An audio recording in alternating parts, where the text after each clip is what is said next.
we take a look at that beauty shop from the Century Plaza Hotel and Spa on Burrard Street. Welcome to the BT Kitchen. I love being in here. Welcome to the show, Elaine. Thank you. Now, Elaine is a food waste management superhero, and we're going to learn this morning about just how bad we are in Vancouver with our food waste.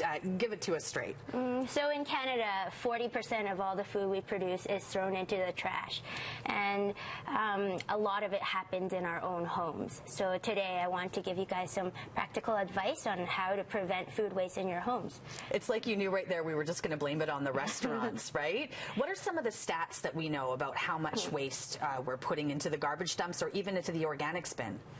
So, for example, 16,000 heads of lettuce every day gets thrown into the trash, 40,000 tomatoes, 70,000 cups of milk. So today we're going to talk about how to prevent some of these items that are commonly thrown away because we neglect it in the fridge, and how to store it properly. Well, a few of the things you mentioned there were vegetables, and I know that's number one on the top 5 list of things that we waste. Yes, so leafy greens is very common, especially salad greens. So it gets soggy. It gets soggy, exactly. It wilts. So I put in a Tupperware. I put a wet paper towel over it to keep it moist.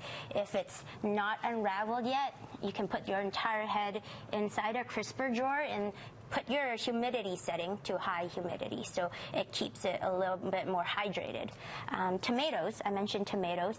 It's actually a vegetable or fruit. Some people call it fruit. You put it on the countertop. You leave it on the countertop to ripen.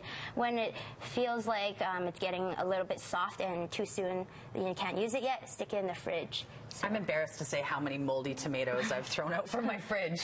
Fruits and berries, another one on your list. Yes, for sure. So apples is one of the high ethylene fruits. So ethylene is a gas that a fruit emits to get it to ripen very fast. So we want to avoid putting high ethylene fruits together.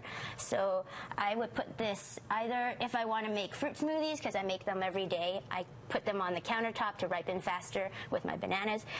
If you want to eat it whole and leave it a few weeks or so, put it in the fridge in another crisper drawer. Don't put it with your leafy greens. Put it in another crisper drawer that has lower humidity, so it airs it out. Leftovers, as a mom of 2, I know this is something I struggle with because the kids don't want the leftovers after day 3. So what can we do to manage that kind of waste? Cool. So right here I have half a lime and half an onion. So lime, yeah, right. So lime is really good in flavoring water, for example. You can put it in your pitcher of cold water.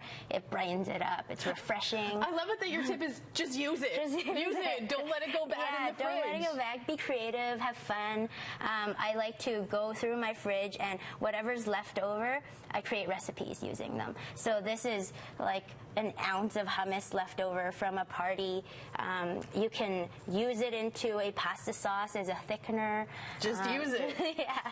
Same with the cream cheese and onion. It's great to keep an avocado, prevent it from turning brown by just putting that cut onion over top of it. So there's another trick for the avocado. Moldy bread, that's definitely something we can't use once it's gone bad. So how can we make it last longer? So a little stat for you, 32,000 loaves of bread gets thrown out every day in Metro Vancouver. Wow. So I know its shelf life is very short, so I often slice it and I fan it. So put it at a diagonal. And so letting it air out is going to prevent it from going stale or moldy quicker? Nope. So I use only what I need for that day, and I fan it, and I stick it in a plastic bag, a freezer bag, and in the freezer always. So it lasts quite a few weeks. Elaine, thank you so much for joining us. One hot tip as we go to break is the date on the milk is a best buy, not an expiry date, so you can use your sense of smell to see if it'll last longer. Breakfast Television continues.